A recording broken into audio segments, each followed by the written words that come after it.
Everyone dreams of living an uncommon life, and the best asset you have to achieve your dreams is you. Welcome to the Uncommonwealth podcast. We're going to introduce you to people who are living uncommonly. We're also going to give you some tools and strategies for building wealth and for pursuing an uncommon path that is uniquely right for you. Hello and welcome everybody to another episode of the Uncommonwealth Project, where I'm your host, Phillip Ramsey. Super excited I have a guest, the one and only David Barwin, on the phone and on Zoom. So we get to look at each other. You guys probably can't see us, but can't wait to dive into his uncommon. I've known him for probably about 11 weeks right now. Ask me how I know, because I'm going through a program that he facilitates. It's called Goldman Sachs 10,000 Small Businesses. Many other entrepreneurials know this program, but he has a whole nother life too that I kind of want to unpack. He is also like all things business at Iowa Central Community College, the one and only professor extraordinaire. Doesn't do any of the bad classes, only the good stuff, entrepreneurship, all this stuff, the things that I think our listeners are going to be excited to hear. And also a father of 3 children. So he's got a lot to juggle, but welcome to the show, David. I'm so grateful you're here. Oh, Phil, thanks for having me. Very excited to be a guest. I was honored that you asked, and a lot going on and proud to talk about it and just loving life. Yeah, good. And so for those listeners that are just jumping on to hear David, we do have a podcast. It's called the Uncommonwealth Podcast, where we try to interview people that are doing uncommon things. And we define that in many different ways. But one of them is like they love their life. You can tell, David, you enjoy your life. And so that's one thing I want to unpack is when you were first like getting into, the whole teaching or not teaching, but just school, they always ask you like, well, what do you want to be when you grow up? What did you say? I would love to know this answer. Professional baseball player, right? Oh, yes. Yes. That's Okay. What, when I was growing up, sports in the neighborhood was everything. I was good at baseball. Wanted to pursue that. Ended up being a track athlete out of high school. And then that led me into coaching, which led me into teaching, and it just, it opened up a lot of doors. So I could say starting out in athletics, but what really is when I got into coaching, I really found a joy in helping others. That's good. And a lot of the excitement came from like, wow, I get to help this person find joy, success, excitement and what they're after. And it really just fueled me. I just loved being a part of that. That's cool. Where did you grow up? I want to just kind of preface that. It was Pennsylvania, right? Pennsylvania. Yeah. Started out in a small town, Johnsonburg, Pennsylvania. That's where my family originated from. My father, then he was a business owner, and then he had a government and political career. He worked for the Auditor General of Pennsylvania's office for a majority of his career. So that led us to Erie, Pennsylvania, right on Lake Erie. So I really was beneficial. I got to grow up in a small town. Yep. Wrapped around, everybody knew, and you had that. But then middle school, I got to experience city life. And it really just opened me up. And I'm just grateful because it gave me a different perspective on what's out there. And my father was always big on us traveling each summer, and they had a motorhome. And he would take us around really to make sure that we got to see a lot. Pennsylvania. And then I was coaching at Penn State Barron. They're the engineering school of Penn State. They're a D3. And I was coaching track and field there. My high school coach recommended me. I got the assistant job. And I loved it. And I'm like, okay, I'm in the college ranks. And my goal was, I'll be an athletic director one day. Right. Okay. But I wasn't being allowed to recruit or get the experience of recruiting. And if anybody on here knows college athletics, it's 90% recruiting, 10% coaching. For sure. Yeah. I've heard this. I always say nobody ever won the Kentucky Derby with a mule, so you got to be out and get. So Iowa Central in Fort Dodge, they were starting cross country and track and field. And so I thought, hey, I'll go to a junior college. I'll get twice as much recruiting experience. I'll be on the ground level of how to build a program up. that will fit into the experience that I want for my goals, as an athletic department, or director, being able to run the department and know what goes on. So I made the jump out here and never turned back. Wow. That's a great synopsis of where you are kind of currently. I Yeah. want to know, because the transition from being an athlete to a coach is one that I don't know a lot of people unpack. And for me, like, I've coached a couple things and I'm like, just give me the ball. Like, give me the ball. I'll do it myself kind of thing. So tell me about that for you. Was that easy for you? Was it hard? Like, was there times when you wanted to be like, I'll just run it for you, man? Like, give it to Yeah, me. that's interesting because it was a challenge Yeah. to, it got to a point where my athletic career was over.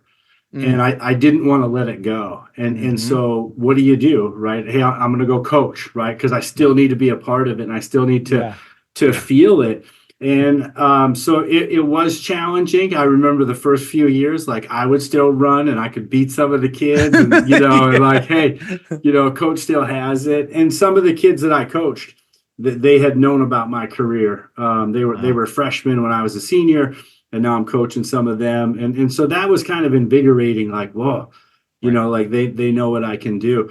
But I very quickly fell into the joy of, I can't do it anymore. So all my energy is going to go into getting them to do it and collectively together. Uh-huh. And so that's, again, it sparked a lot of energy for me in that I got a lot of excitement, a lot of, just great vibes and a kick out of like watching these kids like set their goals high and then reach them when they think maybe they couldn't have. Right. And Right. there was just no turning back. It's good because I make fun of myself, but at some point there was a transition for me as well of like, actually, it's more rewarding to watch somebody else achieve their goals and be able to be a part of their story somehow. Yeah. Like, there is something very rewarding about that because you can't do it. Like, a true leader just needs people around him and also needs to inspire them to become greater, see potential in them, and prove it to them that I'm going to show you how to get there. There is something really rewarding about that. And so it totally makes sense that you would fall into, Iowa Central, teaching, professing, and start trying to figure out, like, how do I empower others, not only in their like physical shape, but also in their business and aspirations for their life. Because at some point you kind of realize as an athlete, like, oh, I guess I can't be a professional baseball player, Right. And although it's funny, I shouldn't say everybody, a lot of people have that mentality at first. I got to talk to my fifth grade class, my son's fifth grade class, and I can't tell you how many of the boys want to be professional, like football players, as we were talking about careers or professional baseball players. And I said, like, my best advice for you guys, for whoever want to enter into the field, go get a mentor that is where you want to go. And for you, professional athletes, the harder it is for you to get a mentor, the harder it is to actually achieve that goal. So it was kind of like this, like wheels were turning, like, how do I get Patrick Mahomes to be my mentor? Like, I don't know. Like, but if you can figure it out, like, you got a better shot to get it there. But okay, so you're jumping into Iowa Central now. They ask you to be a business, I would say, professor of all different things. And did you feel the same excitement in pouring into these students as you did coaching, or is it a little bit different? No, it is the same. And I say this too: if you're good at sports, the mentor will find you. That's true. And so because I teach a lot of athletes now, and I talk to them about where do you want to go? Like, what do you want to do when you get out of here? And a lot of them are here to build their stock up and go to a university. And so we talk about what things need to come and play, who's recruiting you. And so I said, look, if they're not finding you, you got to find something to do. And I would say this too, sometimes I think students where they get shut out of something that they're passionate about, they give it up instead of looking for other ways to pursue it. And I try to use myself as an example for them of like, hey, I loved competing. I loved athletics. I didn't want to let it go. So rather than going and getting a 40-hour-a-week, career job or something that just pays the bills, I wanted to stay in athletics and still be as close to my passion as I could. My first year, they said, well, you're doing all these jobs around campus, tutoring and RA and coaching and stuff. And they said, you teach some business classes. And so I really just took who I am and what I'm doing for the students that I'm coaching, and I put that right into the classroom. I really felt like I have to be authentic, or they're not going to believe me. They're not going to learn from me, and I'm not really going to have an impact on them. Right. And so still to this day, I have students that say, like, you're more like a coach than you are a professor, like, Amen. Amen. I love that. And I'm like, hey, great. And I do a lot of different assessments in the classroom, and I have things called competition learning. And, they like it. It's a fun day. But again, it goes back to that, setting them up with a challenge, see if you can overcome it, feel good about doing it while you learn on the way. So the president that was here, Dr. Paxton, he was my mentor. He discovered that I had the talent to be in the classroom. And I was passionate about it, and I was connecting with students, and I was working really hard too to make sure that I was understanding what they were supposed to be learning. So I was almost doing two things at once. I was trying to be impactful in the classroom and coach them up, but also making sure that I was staying ahead of the game on what I needed to teach them. And I loved business. I grew up with business, and so it just meshed. It was just the perfect fit. Good. So yeah, it was really cool to get in there and to do that and to impact their lives. Yeah. I'm glad you mentioned that, because I was going to bring that up, and then I'm going to have a follow-up question. But the fact that you got to witness your father be an entrepreneur, like, the best things are kind of like witnessed instead of like being taught. And so you've learned a lot just watching your father and just being a little guy observing that stuff. I hope my kids are getting something good out of what I'm doing, but who knows? Probably We'll see. But how do you think that's impacted you today? I want to just quick answer. What do you think? He's had a tremendous impact on my life. Knowing his story, he went to college on his own. He bought the business on his own, went to night school. He created his career on his own. And that's something that I just always remember him talking about and sharing examples of. And so to me, that was the only way to do it. Like, you got to go out. Now, he's 100% supportive of me, and I know he's always there for me. But there's a certain pride of like, no, Dad, I'm doing it like you're doing it. I took my own path. I took my own route.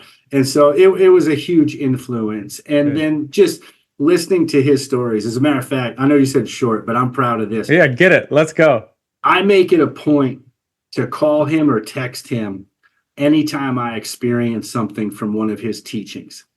And so I'll say, Dad, I remember back when, you were going through negotiations in the Auditor General's office, and I just experienced that. And I'm so glad that you told me that, because I was able to do A, B, and C. And he asked me one day, just a couple of years ago, he's like, why do you do this so regular?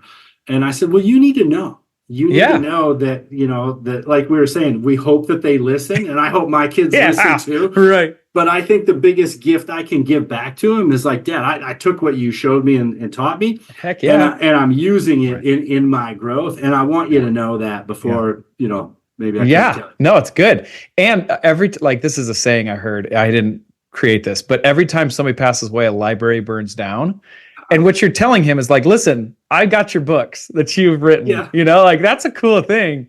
I love that you do that. Yeah. How do you feel like your fathering and parenting how do you be that intentional? Like, obviously you coach and you teach, but how do you instill that in your children? This is a personal question. So for all of your listeners, like, how does this end up in business? This is just for me. So back off. I can tell you that my early days of coaching, basketball and track, I had to tone it down when I got home. I'm overly competitive. Matter of fact, I really didn't coach my kids in their early years. It wasn't a good fit for me. I can coach the older kids. I'm not really great with the younger ones. I want kids that are looking at you like, tell me how to be great, right? That's right. And so, I didn't get to coach them, but I did have to balance. Okay, they're not going to respond to coach every day with such intensity. I've got to learn how to be dad. I got to learn how to be coach. and give it to them. And so it still goes on now. I see some of the eye rolls like, oh boy, here goes an hour with dad telling me this or sharing that, or like, hey, I want you to know this is how it developed. But it was a conscious effort of making sure that they always knew that, hey, I'm dad first, and I love you and I support you. And, I want to hear from you. And if I am being too coach, you got to let me know. And my one daughter, Emma, had no problem pointing it out. I think she liked to, hey, you're being too much coach right now. And I was like, oh, That's like, good. Gotcha. Yeah. It's actually refreshing to hear that, because I feel like I want to try to be intentional with my kids. And sometimes it's like, this is not working. This is not working. So let's just pull back here. Yeah. Some of it too, it's just, instead of me telling, I ask more questions. Mm-hmm. That's a tool that I've used to make sure that I don't just, bark at them or talk at them. Mm-hmm. That if I want them to know something, I let me get engaged with them and ask them some questions first and get them talking. And then ironically, Phil, this is funny. My son, he's 13. He does this to me now. And so love it. He'll want to tell me something or maybe ask me for something. And he'll start out with, Dad, hey, how was your day? Or how'd it go with 10K when you got back? And I'm like, dude, you're using all the stuff. Easy now. I know your tactics. It's funny. I've been working on this with my children. Are competing, and they're playing lacrosse, which I don't know anything about lacrosse. So 90% of the time, I'm like asking people, like, can you do that? That's how knowledgeable I am. And so afterwards, I've been a little bit more mindful of asking the kids, how do you think you did? Like, how are you doing? Instead of like, hey, I'm so proud of you, like asking them, like, how do you think you did? And then kind of mirroring whatever they say, like, oh, I did great. Like, oh, you did so good. It was fun to watch it, or if it's like, oh, I'm frustrated. Our team didn't do well. Like, how can I help? Like, is there anything? So to like, let them go through the emotions instead of, I think in the past of like, hey, I'm so proud of you. Like, these are the 4 things I thought you did well. Here's 2 things that you can maybe, let's just pull back. What do you think you did? That's the great way to handle it. I've gotten my kids to talk more because of that approach of saying, hey, well done. How do you think it went? Right. And because as soon as you start getting out your agenda, they're not going to talk to you after that, because they're like, no, I'm done. Like, I don't want, Right. And so, and then I try to highlight too, that, hey, here's what I saw that you did well. And I'm the same with soccer. I didn't grow up playing soccer. My son plays soccer. They got a good squad. And I'm like, hey, I saw this and this. Was that the right thing that you were doing? Right. Or like, hey, what'd coach say to you in that moment? Yeah. Or what were you trying to accomplish by that? And the other thing too is I never try to say after a contest, I love you. Huh. That's good. I'll say, hey, I'm proud of you. Like that was I loved your performance, your effort, but I always save love for outside. I don't ever want my son or the girls to connect my love of them of their performance ability. Right. And I think that's where, because I mean, how devastating. My boy and I are very close, and if he doesn't have a good game, and I'm not going to sugarcoat it, I'm going to tell him like, you didn't have a good game, and if he connects that with my approval of love, I'm creating a mess for him later down the road. So very rarely does he hear after a game, oh man, I'm proud and I love you. I'm proud of you, but I'm going to tell you later that I love you. Yeah, that's good. Okay, so now we got to talk about 10,000. So Goldman Sachs has 10,000 small businesses. This is a foundation that I believe Goldman Sachs has. And in that, their, I guess, mission is to try to pour into small businesses, help them be more efficient, help them kind of help them work on the business, not in the business, as it's far too easy to do. And you are the facilitator for the Iowa area. So that's the reason why you and I know each other. Yep. And so you've got to kind of coach/facilitate me. So I'm sure all the listeners are like, how in the hell was that? So, but it's been a joy to be able to kind of get to know you and the people that you surround yourself with, because many people, I don't know if many people, but people describe it as getting a master's in your own business. And so there's modules. It's a 12-week program. I'm not taking away your thunder, but I'm trying to kind of set the stage here. Sure. And each module, each week, you go through something different. So the first one is like, what could be your opportunity growth? The second week is kind of like, okay, who are you dealing with? Like, what is your business? And then who is in your business? What is your leadership style? So all these are kind of modules. What is your finances, like your balance sheet, your cash flow, your profit and loss sheet, like all these things that as business owners, you need to do, but you just don't have time necessarily to do it. So there's 12 modules and you get to facilitate that. So in your own language, in your own definition, what would you say the 10,000 small businesses is?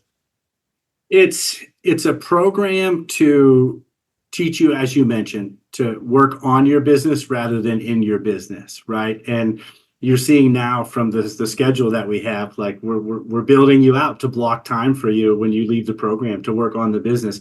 If you can work on it and plan for growth, then you're going to be able to hire for growth.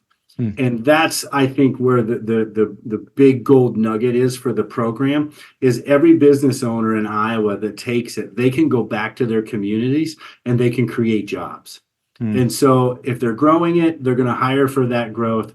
And that's going to, impact their community greatly by growing their business, creating jobs in that community. You're going to empower people to do more. You're going to create other relationships and partnerships. And so that's the beauty behind it. It's a philanthropic wing of Goldman Sachs. It's a free program. They fund it, but it doesn't cost anything for the business owners.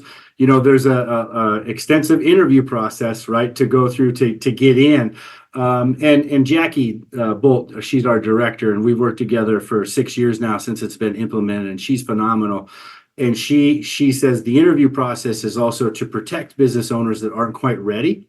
Yeah. And so we've had people apply and not get in, but Jackie says, here's the things that you need to work on, get to that level, because we want you to have that success of the program when you're there. So you got to meet that level. And so that's very important for us too, to make sure that the right people are getting it at the right time. Right. But that's the reward that I get, is because I think it's just so special that if people can impact their communities and give back in the terms of job creation, we're going to have stronger communities, better communities, and we're going to bring some more people together. Right. So I am in the cohort 11. So it's the Goldman Sachs in Iowa has been around at least for 11 other times, but that hasn't been you haven't always facilitated it, right? You started in 2019? Yeah. So I was on the original team when they launched in Iowa. So it's a national program, but they started to bring it to the state level. And so it came to Iowa, and I was selected. They went to the community colleges and said, hey, we want community college instructors to deliver this content, this material, which Babson College created the content in partnership with Goldman Sachs. And they're the number one entrepreneurial school in the country for the last decade, I would say, even longer. And so their curriculum is phenomenal. And I really believe in the curriculum. It's very practical.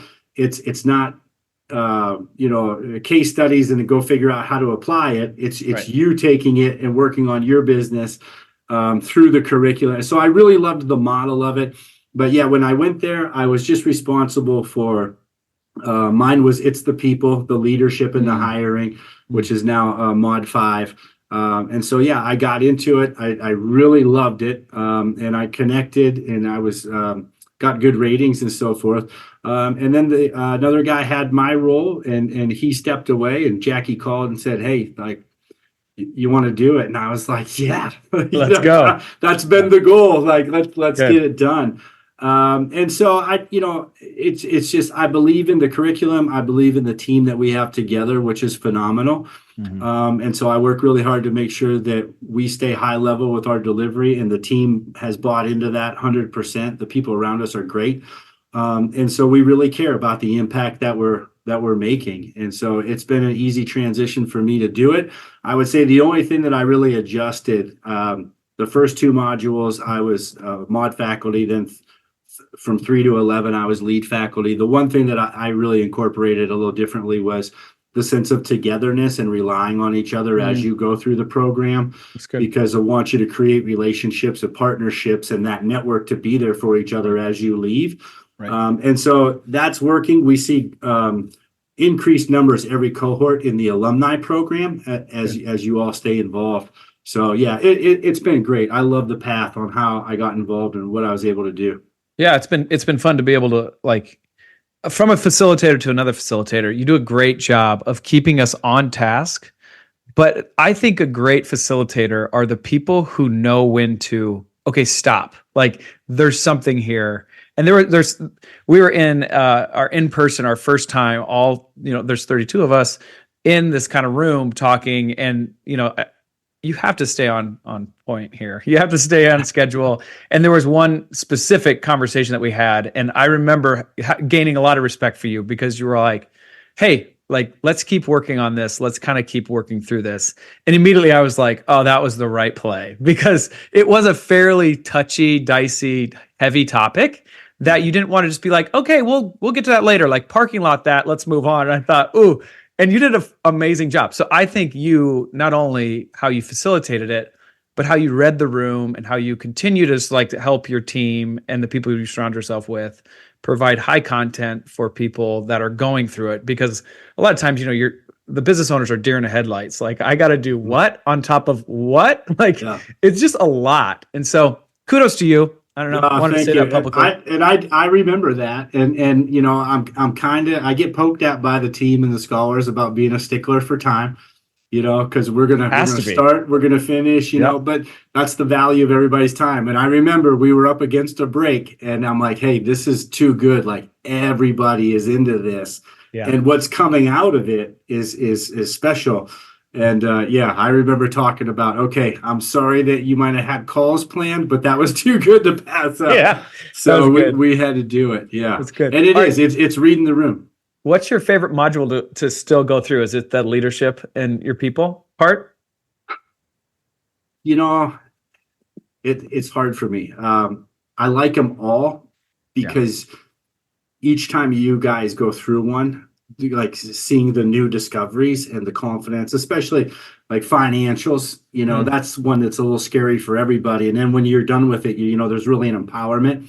Sure. But I gotta say my favorite one to really be a part of and experience is Mod 7, process and operations. Yeah, that was a good one. That, because there's so much of the program that you just did that drives you to that. Mm-hmm. And now you're starting to show people how to put it all together. Mm-hmm. And it's just something that, a lot of light bulbs go off, a lot of aha moments, a lot of takeaways, and people tie it back to the different things that they gained.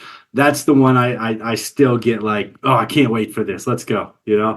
That's good. That's good. So tell me, what has been like your favorite aha moment that other people have gotten through the 10,000 small businesses thing that you've been able to facilitate? That's a tough question, everyone. And this is like coming off the left side. So watching David likes wheels turning, kind of fun for me. Yeah, that's a challenging one because each week provides, joyful points for me and the team to see. Some things we know are coming. Some things come out that like, okay, maybe we didn't think it was going to come out of that stage of your business, and it did. Mm-hmm. I think for me, probably I would have to say business owners that didn't think that they had a strong enough business to create more growth. Mm. And so when they got into the program, and I'm thinking of one business owner just a couple cohorts ago was just adamant about, I don't really want to grow my business. I'm just here to make sure how I do it more effectively and efficiently. And I just had to work very strategically with that person to say, hey, I get it, but open up to this opportunity. Mm-hmm. And by the end of it, okay, this business owner had ended up getting a patent and creating an environmentally friendly product that was sustainable for confidentiality, but sustainable for animals, if you will. Wow. And it was just something like great person, awesome person, and was really stubborn in what he was looking to do. But he opened up, and then when he gave his pitch at the end in the closing, everybody was blown away. Oh, Everybody wow. was like, I wow, love it. like did not see that coming from him. Right. And he nailed it. It was a great idea. He got the patent. He found a company to make it for him. It's sustainable, and his profit margins were huge. Through the roof. So Yeah, that was really exciting. it's interesting because, like, if you think about coaching track, like you're working on people in all different like aspects. You could be doing high jump, long jump, pole vault, sprints, relays. Like there's a lot of different things. And I feel like that's a little bit like probably facilitating this 10,000 businesses. Like you could have somebody doing a patent for a company and doing a sustainable thing for an animal. And then you also have like popcorn over here, like, so it's like, what's happening? Or there's just a lot of different things, but I think the principles still apply very well. And then I would say you might not, maybe you observed this, but I feel like one thing that I have observed in just our own cohort, again, I've done this with just once. So I feel like as Midwesterners, or maybe this is generally what happens, I don't know, but I'm just in the Midwest, so here we are, is like we don't push ourselves to have a big, lofty like vision. Like I feel like we had to be all pushed to be like, it's too small. Like, yeah, it probably is. I don't know. Yeah. Do you see that too, or am I crazy? No, absolutely. I mean, that is a major point that as a team. So we focus on that, having that attention early on. So even before you get to mod 2 of opportunity and growth, to really think outer space, blue sky. All right. I'm dropping hints to you from day one to start thinking about it. And that's where Julie comes in at the end of the closing and does a little intro to mod 2, really to get that flowing, because we run into that. That it's hard sometimes to push people to, hey, get out of your comfort zone, think big. Don't just think of that. And the other strong point too is the business advisors, Carrie, Jackie, and I, the Mod Factory, we're all on the same page of encouraging that growth of opportunity. And so when you talk about managing all the different aspects from high jump to pole vault to long jump, our business advisors are excellent because, they spend a lot of time with you guys, and they're the ones that have the skill set to deal with the popcorn owner. Yeah. To the farmer, to the financial company, advisor, to the financial advisor, there's a lot of, I'm trying to keep it on the track and keep us going forward. But they're the ones that are supporting that. But the beauty of it, Phil, I think what happens is somebody in your group goes and does it. And I think that's what opens it up to, okay, I heard it, I got pushed, but now I'm seeing somebody that I connected with really do it. I need to do it. And I think that I don't want to say it's pure pressure, but it's pure experience. And I think that's the beauty of it. As we get everybody connect, then that you're excited about, okay, I'm gonna break away from the chains here and go do something big. That's true. And like, I don't know if I have a lot of different places where I can go and hang out with other people that own their own business. There is something about that that's just life-giving, that there's other people out there in this vast ocean that are still kind of working through the same stuff that I am. And entrepreneurship is lonely. Like there is just lonely. So one of the big things for me is just getting around other like-minded people that are creating something that also are like, but I also have to make income off of this thing because like I got to feed the family. Like for me, that was super encouraging. So to see some of these people have their aha moments, I would agree with you. Yeah, peer pressure or whatever, but it just pushes you to try to be better. Like you want to be a part of that. Yeah. And I do see like there's level of engagement, as all groups will have when you have 32 different people.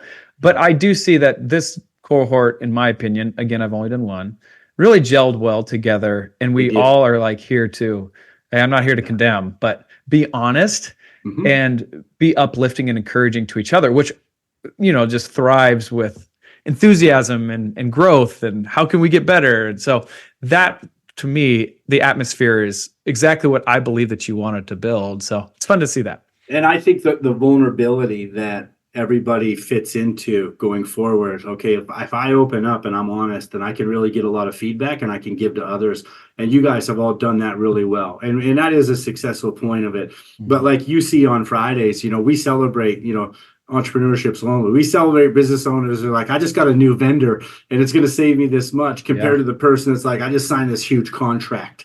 Yeah. And so it's awesome to me that the degrees of successful moments that we're celebrating while we're together are all celebrated at their highest level. And as an entrepreneur, you don't always get to have that. Not everybody's going to be excited for you that you hired a new person to take orders, but for you, that's the biggest thing in your world right now, and it's awesome. And so be collective around that's special to watch as well. Yeah. And I think that you guys do a good job of talking behind our backs. Here's what I mean, because that sounds kind of scary, but it's the business owners. You get like a business associate or a business admin. What do you call them? BA? Business advisors. Yeah. Advisor. There we go. BAs. Yeah. Yep. So you get one assigned to you as you go through this 12 weeks. And as you're communicating with them, like, you don't really know, like, this is what's going on. And I remember one time in that, hey, let's call it, you were like, Phillip, you had something going on. I was like, I did have something going on, which meant that, like, there is communication between you and the other BAs and like the administrator to like, hey, what's going on in the people that you're pouring into? I really kind of felt like, oh, I appreciate that. Like, I wouldn't have normally done that because I'm like, let other people talk. But it was nice to be able to have people speaking on your behalf and truly caring about you and talking about without you being in the room. There's something about that that's like life-giving, in my opinion. It's a neat thing. And I will say this, we respect confidentiality at its highest level because we are dealing with, like, I don't have access to your financials. I don't have access to your live plan. So we do meet as a team and we talk about the progress of the cohort. And what's really special about it is everybody on a team, and I say this wholeheartedly, and Carrie included, I love Carrie. She's the program manager. Yeah, she's great. But we all, goal number one is you have a great experience. And if you have a great experience, then you're going to have an action plan. You're going to connect with everybody. The fruits of the labor are going to pay off. And so we do chat and make sure, like, hey, how is everybody doing? Right. And it's not just, does anybody need help or support? It's, hey, these people are doing some great things. Yeah. And again, to go back to that peer experience, if you're shy and you want to let somebody else talk about it, well, I need you to get it out because that's, somebody's showing up to hear from you. You don't know it. And that's a good example. And so, yeah, we do talk. We manage the program as it goes forward to make sure that everybody's getting the most out of it that they can. Yeah. And that's just the level of quality that we all bought into.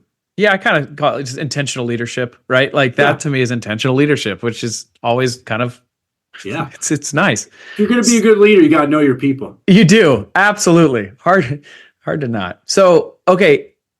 You have to get nominated to be part of this 10,000 small businesses. So if you are a business owner that's listening to this and want to be nominated or want to learn more about the program, where would they go, David? Yeah. Go to 10K Iowa, 10,000 Small Businesses Iowa, punch that into your search engine to Google. It'll come up. They'll have the links on there, the contact information. You can get nominated. That's where we get a majority of the business owners that come in, is that they're nominated by others. But we also have a lot of sessions that Savetta and Jackie and Carrie go around and they meet at community events and they get the word out about the program. And so we have people apply through that as well. All right. And so, yeah, all that information, you can get it off DMAC's website too. They're the host college for it. So it is statewide through all the community college programs, but 10,000 Small Businesses Iowa into the search engine and you can see. And the website is really clean. It gives you the details. It gives you what you need to know, but it encourages you to reach out and then our team takes over from there. Yeah, it's a pretty smooth process. So, all right, David, thank you for just unpacking all of your uncommon with myself, at least, and the 7 listeners that are listening. I'm just kidding. But I do want to tell you, like, just be encouraged. I feel like, success could have been endless for you, and yet you found a place to be able to pour into not only your family, but the students that you get access to and the business owners that you get to pour into. And I believe you're making an impact. And I think that's one of the characteristics I see as an uncommon person, is not a person that holds it to themselves, but pours out to others to make them better, bigger and better. And I feel like the ripple effect that's happening because of you, like, you can see the ripple effect, where I feel like if you would have pushed your career in other areas, and I'm sure you've had peers of like, hey, where are you at? Like Fort Dodge, what's happening? but I feel like you can see the ripples and you get to enjoy the ripples. Sounds so dumb, but No, you can. Versus like going to, let's say you go to California and like you're making a huge impact. Sometimes you just don't see the impact you get you get to witness the impact you're making. And so I feel like you're in a great spot. I feel like that makes you uncommon. I don't know. What was your thoughts on that? Yeah, I first of all, thank you. I really appreciate it. And, to not sound, cocky or arrogant, I think I'm extremely successful. Yep. I wake up every day. I love what I do. I support my family. I support my lifestyle that I'm after. And I do have friends, on the East Coast. What are you doing out there, man? You're a young guy, you're earning power. And I'm like, look, I'm making an impact and I love it out here. Good. And you're going to want this job when you're done working, 80 hours a week and so forth. And so, good. It's Phil, it's what I'm most proud of is I have a lot of time to be with my family. Students come to community college not always knowing what they're capable of doing and what career options are available. And so for me to be a part of, hey, here's some careers that you could go after, and they find that motivation, or they came out and they're like, gosh, I don't know if college is right for me. And so for me to see that from start to finish, and they have that, there's no better reward. And it fuels me going on. And I was so fortunate then to have the 10K program come along, because I got to be a business person again. Right. And yes. So to have the best of both worlds. I got time with the family. I'm impacting young people's lives, getting confidence, go out and pursue their dreams. And I'm also working with business owners to recognize their growth and dreams and impact their communities. And so at the sake of, patting myself on the back, I don't know what else I could possibly do to find more joy. That's good, man. That's uncommon right there. I'll tell you what. So here's a follow-up for this. I reached out to probably 7 or 8 cohorts to have them on the podcast. What do you think the 1 or 2 questions that I have to ask them in the podcast? 1 or 2 questions. How strict is David about time? Okay. Deal. I think you'll get a lot of answers about that. I think the uncommon question, Phil, was what was their greatest takeaway now being removed from the program? They're alumni. They still get to have the benefits of the alumni. The program is ongoing. But I'd be really curious to hear, hey, now that you went through it and you utilized it, where are you now? Like, what was your biggest takeaway looking back? Because this too. We don't always recognize what we have or what we're into it while we're in it. And so to take some time back to reflect, that would be something I would really like to hear them say, where are they now with it? How they use it? What was that special gold nugget? That's good. I'll do it. Yeah. All right, David, dude, you're a winner. You're uncommon. I appreciate your time. And if any of our listeners want to reach out to you, how would be the best way to connect with you? Barwin at iowacentral.edu is my email, and David Barwin on Facebook. I do have social media, but Facebook is the one that, call me an old head if you want. But that's right. Yeah. I didn't sign up for TikTok. So, but yeah, reach out to me. Even if you want to Google David Barwin or call the college and say, hey, I need to talk to the bald business guy. That works out well. But yeah, Barwin, iowacentral.com or Facebook, and happy to field any questions if anybody feels a need to reach out. Love to connect. That's great. Well, hey, you've been listening to the Uncommonwealth podcast. I've been your host, Phillip Ramsey. Till next time, go be uncommon. That's all for this episode. Brought to you by Uncommonwealth Partners. Be sure to visit uncommonwealth.com to learn more about our services. Don't miss an episode as we introduce you to inspiring people who are actively pursuing an uncommon life.